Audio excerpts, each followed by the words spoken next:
Good day, my fellow audience, and welcome back to Anatomy Talk. My name is Maya Molina, and today's segment is all about myths.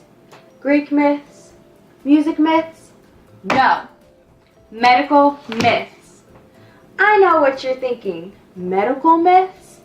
What are those? Well, you'd be pretty amazed with the amount of medical myths there actually are. Now, on that note, let's get right to it. Hey, so here's a wild question. Have you ever had the flu before? And I'm not talking about the bird flu, but the flu that affects both your immune system and respiratory system. Medline Plus web article states that between 5% and 20% of people in the U.S. get the flu each year, which doesn't seem to be a lot. Hey, quick fun fact. The medical term for the flu is actually known as the influenza virus, but we call it the flu for short. Now back to the topic. The influenza virus is known for attacking the lungs, nostrils, and throat, which includes the pharynx, esophagus, and larynx, making it hard to digest food, swallow due to the swelling, and breathing difficulties. Young children, older adults, pregnant women, and people with chronic disease or weak immune systems are at a higher risk of developing these symptoms than the average person.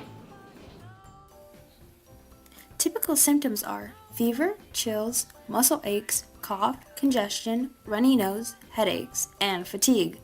Now, the influenza virus is commonly treated primarily with rest and fluid to give the body an opportunity to fight the infection on its own. Over-the-counter anti-inflammatory pain relievers may also help with symptoms. An annual vaccine can help prevent the flu and limit its complications. The impact of an influenza virus to the human body all depends on viral and host factors. Previous infections or different types of vaccinations should provide some protection to the human body. Due to experiencing other substances and adapting, the body should heal on its own. Either to learn how to fight viruses if the severity of an infection will depend on its other viral proteins, which enable the virus to reproduce better in human cells.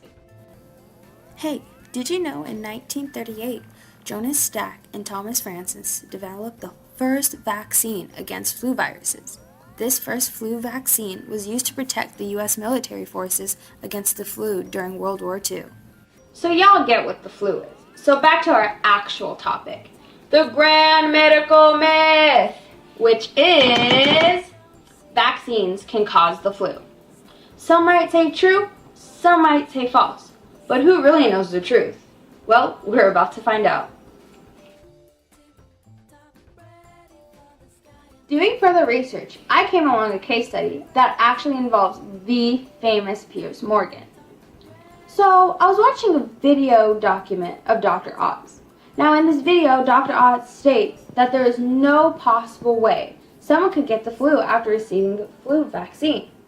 The reason is, and I quote, "You cannot get the flu from the flu shot because the material is actually dead flu virus, so it cannot cause a problem for you." Interesting. So after the video, I did more research about what is actually in the flu vaccine that doctors pressure us all to get. The flu vaccine contains, and I quote from Dr. Mercola, that the flu vaccine contains about 25 micrograms of mercury that is in the flu vaccine. That amount of mercury actually exceeds its toxic dose. Well, unless you are over 550 pounds. Along with other very toxic chemicals that actually causes the quote-unquote flu symptoms and the actual flu. Concluding that Dr. Oz was actually telling the truth. Another case study. Hartford Health Publications also agrees with the medical myth to be false. Absolutely not true. Quoting them on it. The vaccine is made up from an inactive virus that cannot transmit infection. So people who get sick after receiving the flu vaccination were going to get sick anyway. It takes a week or two to get protection from the vaccine, But people assume that because they got sick after the vaccine and the shot caused their illness. There have been multiple other case studies that explain that vaccines can only cause the flu if you are elderly. Well, it's only because the human body doesn't retain the same amount of nutrients like a well-aged body would. But to prevent from having a weak immune system, the MulletClinic.com writes about staying hydrated, washing your hands, maintaining a regulated exercise diet, and getting plenty of sleep.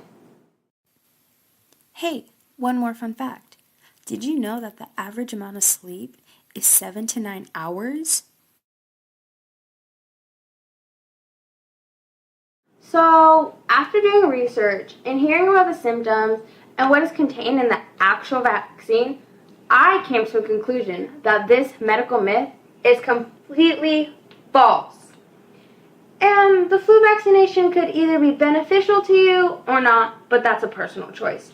Well, that concludes the show today. Thanks for watching Anatomy Talk. Once again, I'm Melina, and I'll see you guys next time.